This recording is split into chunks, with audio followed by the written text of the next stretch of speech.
Hello guys, good morning. আজকে বোনের ভিডিওতে ভয়েস ওভার আমি দিচ্ছি। আসলে ওর অনেকগুলো ভিডিও এডিট করতে করতে এখন আর ভালো লাগছে না, তো আমি বললাম যে চল ঠিক আছে, তাই আমার কাছে আমি একটা ভয়েস ওভার দিয়ে দিচ্ছি।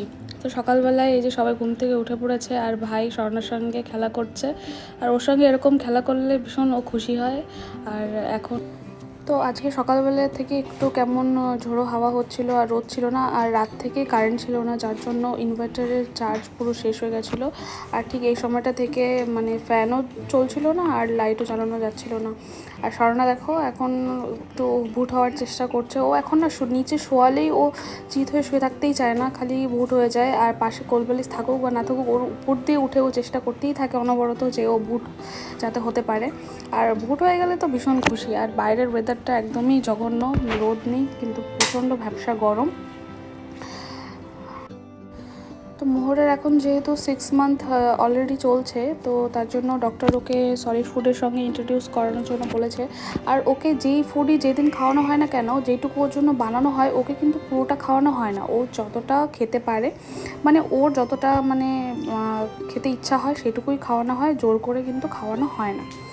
আর তো তোমরা দেখতেই পেরেছো ওর জন্য অনেক ধরনেরই খাবার আনা হয়েছে। তো তার মধ্যে মা বললো যে চল আজকে একটা ট্রাই করাই যাক, ওটস আর মাখানা আর ড্রাই ফ্রুটস হালকা রোস্ট করে ওটাকে ব্রেস্ট মিল্কের সঙ্গে মিক্স করে একটা লাইট মানে মিক্সচার টাইপসের।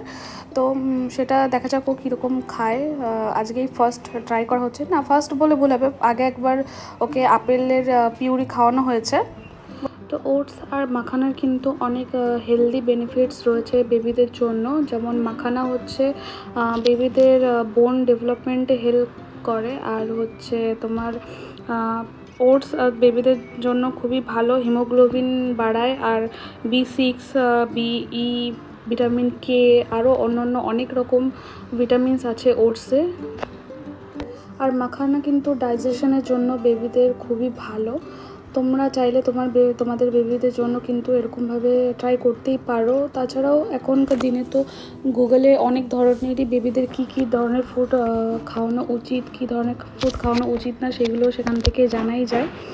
তো মামাম কিন্তু খুবই এক্সাইটেড খাবারটা খাওয়ার জন্য। এমনিতেও ও যে কোনো খাবারই ওকে দেওয়া হোক না কেন, ও ভীষণ এক্সাইটমেন্টের সঙ্গে সেই খাবারটা খেতে চায়। দেখো তোমরা বাটিটা ধরে ও নিজেই টান দিয়েছে, মনে হচ্ছে যেন চামচেও নিজে নিজে খাওয়া শুরু করে দেবে। আসলে ওর সামনে যদি খাবার দেওয়া হয় না, মনে হয় ও তুলে তুলে খাবে। ও কিন্তু এখনও তো ছোটো, তো এখনও ওভাবে খাওয়ানো যাবে না। আমি আবার ওকে সামনে যাতে খাবারটা গায়ে না লেগে যায় তার জন্য এটা পড়াচ্ছিলাম। আর এটা অনেক বড়, এখনও ওর গলায় এটা ফিট হচ্ছে না, কিছুদিন পর থেকে পরানো যাবে। তো এখন বেবিদের জন্য লালাপোষটাই ঠিক আছে, তো লালাপোষটা তখন ছিল না, ওটা আনতে হবে। আর ওকে যখন ফার্স্ট মানে বাইটটা মা দিল চামচ দিয়ে, ও এত মানে তৃপ্তি করে খাচ্ছে, এটা দেখে বেশ ভালো লাগলো। আমরা সবাই মানে এই জিনিসটাকে এনজয় করি, যখন ওকে খাওয়ানো হয় আমরা পুরো চারিদিকে ঘিরে বসে যাই যে ও কীভাবে খাচ্ছে, সেই মানে ওর রিয়াকশানটা দেখার জন্য। সত্যি এটা খুব ভালো লাগে। তো এখন ফার্স্ট যেহেতু ও খাচ্ছে না, তার জন্য ওর যেই ওটসের যে পিউরিটা পুরো একদম লাইটই রাখা হয়েছে যাতে ওর খেতে অসুবিধা না হয়। তো দেখলাম ও খুব ভালোই খাচ্ছে, যার জন্য এরপর থেকে যখন খাওয়ানো হবে তখন একটু গাঢ়ই রাখা হবে।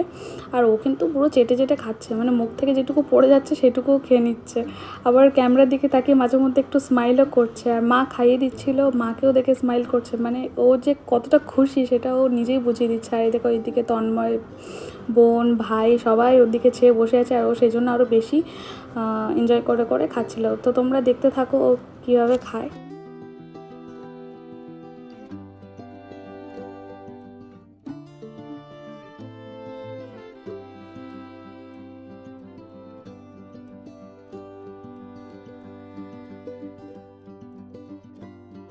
তো তোমরা তোমাদের বেবিদেরও কিন্তু 5.5 মাসের পর থেকে এরকমভাবে সলিড ফুড ইন্ট্রোডিউস করাতেই পারো, বিভিন্ন ধরনের খাবার খাওয়াতেই পারো। তো আমি বৃষ্টি আরম্ভ হয়ে গেছে আর আমি পুজোর ফুল তুলতে প্রাচীরের উপর উঠে গেছি। আর ভালোই বৃষ্টি হচ্ছিলো সেদিন। আসলে আমি এরকমভাবে ভয়েস ওভার দিই না, তো ফার্স্ট টাইম দিচ্ছি, আমার এত অকওয়ার্ড লাগছে। তোমাদের যদি ভালো লাগে তাহলে আমাকে অবশ্যই জানিও, তাহলে আমি চেষ্টা করব যে বোনের ব্লগে মাঝে মধ্যে একটু ভয়েস ওভার দেওয়ার, কারণ ওরও একভাবে ভিডিও এডিট করতে করতে আর ভয়েস ওভার দিতে দিতে ভালো লাগে না। তো আমাকে অনেক দিন ধরেই বলছিলো যে তুই তো একটু ভয়েস ওভার দিয়ে দিতে পারিস। আমার ভালো লাগে না, তো তোমরা যদি বলো কমেন্ট করে জানিও, তাহলে কিন্তু আমি মাঝে মধ্যে ট্রাই করবো, ঠিক আছে। আর এদিকে ভাই বসে রয়েছে, স্বর্ণাকে নিয়ে খেলা করছে, আর এদিকে বিকালবেলায় সিঙ্গারা খাওয়া হচ্ছে সবাই মিলে। সিঙ্গারার সাথে সাথে আবার চাও আছে। তো চা খেতে খেতে আমাদের সবাই একসঙ্গে বসে দুনিয়ার গল্প এটা ওটা নিয়ে আলোচনা হয়। আর এদিকে বোন জানি না কেন তন্ময়ের উপর ভীষণ রেগে গেছে। আবার আমি ভিডিওটা রেকর্ড করছি দেখে আবার একটু হেসেও দিল। আর কি অভিযোগ করছে আমি ঠিক জানিও না, বোধহয় তন্ময় জামা না পরে কিছু একটা করছিল, তার জন্য যে যখনই ভিডিও করে তখনই আমার ভাই আর তন্ময় এমনভাবেই থাকবে যে জামা না পরা অবস্থায়। তো এদিকে দুজনে এরকম করছে, এদিকে তন্ময় জামাটা পরেও নিয়েছে, আবার আমার মায়ের সঙ্গে আবার একটু মাকে রাখানোর জন্য আবার মায়ের হাতের যে ব্যান্ডেজটা আছে সেটা আবার মায়ের গলায় আটকে দিয়েছে। ওরা দুজন যে কী করতে থাকে, তোমরা মানে বাড়িতে যদি থাকো বা আমাদের বাড়িতে যদি আসো, তোমরা দেখতে হাসতে হাসতে পাগল হয়ে যাবে, যে কেউ বলবে না যে এটা শাশুড়ের জামাই। মানে এমন এমন ওরা সিচুয়েশন ক্রিয়েট করবে না, লোকে দেখলে হাসবে। আসলে তন্ময় আর আমার ভাই এমনই কাজ করে, মানে কোনো সময় গায়ে জামা পরে থাকবে না, আর সেই জন্য বোন ভীষণ রেগে যায় যে তোদের জামা কাপড় সব আমি বাইরে ফেলে দেবো, কিছুই পরতে হবে না, তোরা খালি গায়ে ঘুরে বেড়াস। আর এদিকে শরণ্যা হামাগুড়ি দিয়ে দিয়ে একটু একটু করে এগোচ্ছে। রিসেন্টলি কয়েকদিন ধরে ওর হামাগুড়িটা বেশ বেড়েই গেছে। মানে প্রথম তো জাস্ট মানে একটু একটু করে এগোনোর চেষ্টা করতো, কিন্তু পারতো না, রেগে যেত। আর যখন থেকে ও হামাগুড়ি দেওয়াটা বেশ ভালোই শিখে গেছে, তখন থেকে ও মানে শুয়ে পড়লেই উবুর হয়ে হামাগুড়ি দিতেই থাকে, আর হাতের কাছে যা পায় সেটাই নিয়ে মুখের মধ্যে টেনে ঢুকিয়ে দেয়।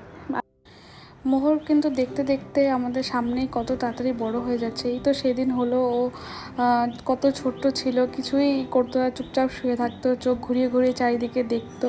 আর এখন এই অ্যাক্টিভিটিসগুলো দেখলে ভীষণ ভালো লাগে। আর ওর ছোটোবেলার কিছু কিছু জিনিস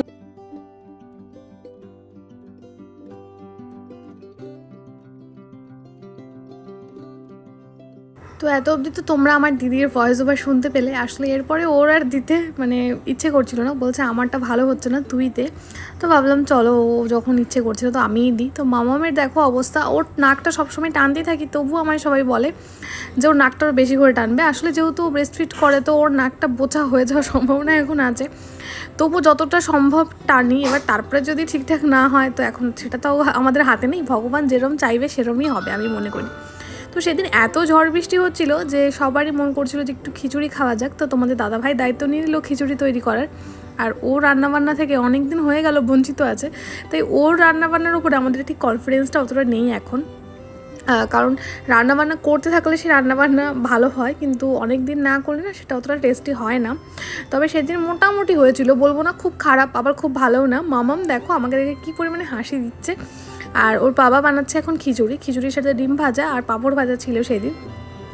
এই ভ্লগগুলো কিছুদিন আগের ভ্লগ, তো তোমাদের সাথে শেয়ার করা হয়েছিল না, তাই ভাবলাম যে আর রোজ একটা করে ভিডিও তোমাদের সাথে শেয়ার করে দিই, খালি এই ভিডিওগুলো ডিলিট করে দেবো তাই জন্য। আর সন্ধ্যাবেলায় দেখতেই পারছো দিদির জামা টামা ছেড়ে এখানে গোপুসোনাকে কিন্তু আর রাত্রে খাবার দিয়ে কিন্তু ঘুম পাড়িয়ে দেবে।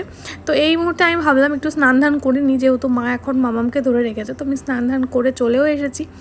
রাত্রিবেলা গরমকালে স্নান না করলে ঠিক ফ্রেশ ফিলিংটা আসেই না। তো এখন দেখো মাম্মামও পুরো শান্ত হয়ে গেছে, ওকেও এখন ফ্রেশ ট্রেশ করিয়ে ঘুম পাড়াতে হবে। আর তোমাদের দাদাভাই বলছে দেখো আমি কীরকম রান্না করছি একটু দেখে যাও, অনেকটা হয়ে গেছে। তো আমি ভাবলাম চলো তোমাদেরকে দেখিয়ে দিই। তো দেখতেই পারছো একদম নর্মাল খিচুড়ি, মানে টমেটো দিয়ে আলু দিয়ে, আর তাছাড়া কিছুই ছিল না।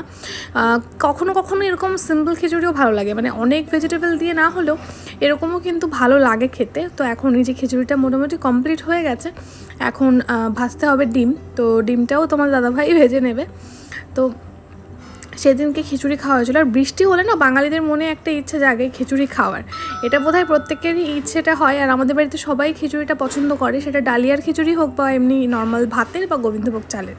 তো এখানে দিদি বললো যে না থাক, আমি ওকে ফ্রেশ করিয়ে দিচ্ছি। তো ড্রেস চেঞ্জ করি, ওর ডাইপার চেঞ্জ করি, এখন ওকে নিয়ে খেলা করছে।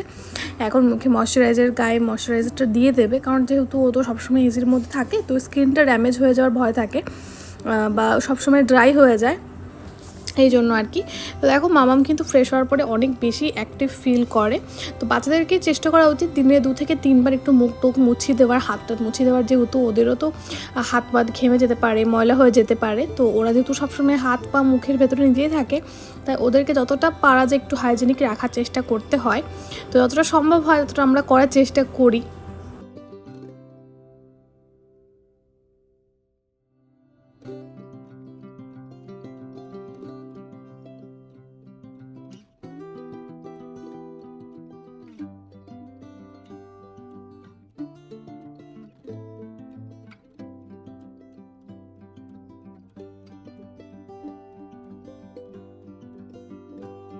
মাও এখন স্নান ধান করে চলে এসেছে, এখন আমরা খেতে যাব। আর মামাম দেখো এখন হাত বাড়লে কিন্তু কোলে ঝাঁপিয়ে পড়তে চায়।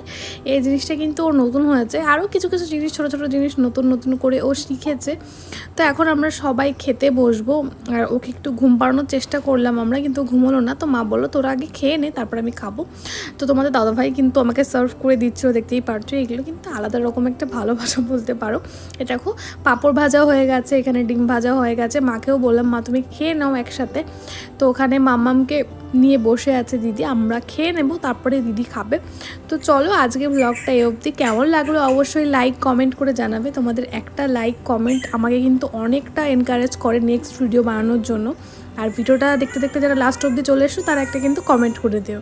তো চলো টাটা, দেখা হচ্ছে নেক্সট ভিডিওতে। সবাই খুব ভালো থেকো।